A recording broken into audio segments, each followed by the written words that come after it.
azad edilən, abadlaşdırılan, əzəli sahiblərinə qovuşan doğma yurt yerlərimizdə bayram tonqalları daha gür yanır, şənliklər daha şux keçir. Gün olacaq ki, Novruz bayramını bir dəfə Şuşada keçirdəcəyik ki, o birisi Laçında, o birisi Kəlbəcərdə.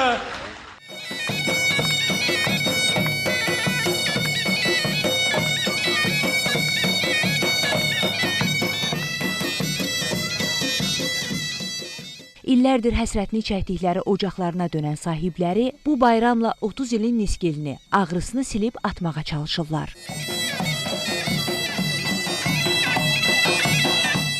2025-ci ilin avqust ayından etibarən Kəlbəcərə 5 mərhələdə köçürülən 135 ailədən biri də Əzimovlar ailəsidir. Gəncədə 32 il davam edən məcburi köçkün həyatından sonra doğma yurda qayıdan Əzimovlar artıq burada ilk Novruz bayramını da qeyd edib. Keçmiş məcburi köçkünlərin fərəh dolu bayram sevincini bölüşmək üçün qapılarını döyürük.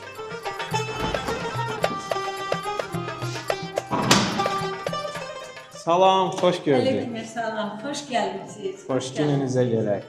Xoş gəlmisiniz. Bir neçə aydır doğma Kəlbəcərə dönən, gündəlik həyatlarının hər addımında dövlətin qayğısını hiss edən sakinlər buradakı ilk Novruz bayramının da möhtəşəm təşkil olunduğunu, bütün Kəlbəcərliləri bir ailə kimi ocaq başdan yığdığını, birləşdirdiyini, qovuşturduğunu deyirlər. Burada tədbir olubdu. Bal festivalı, Zəfər bayramı, sonra Novruz bayramı. Bizi yaradan Allah haqqı, mənim 69 yaşım var. Mən indiyənə kimi elə bir səviyyəli tədbir görməmişdim. Yaşımda görməmişdim. Mən çox qürur duyuram ki, çox sağ olsunlar.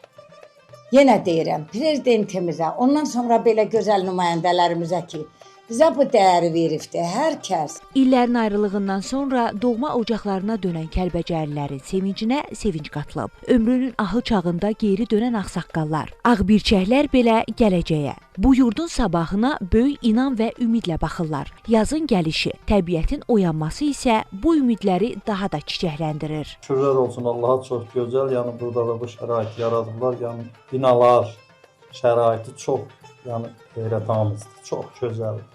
Yəni tədbirlər də hamısı qaydasında, dövlət səviyyəsində, nümayəndəliyin nəzarəti altında çox gözəl. Yaşlılara baxırsan adam qürur duyur.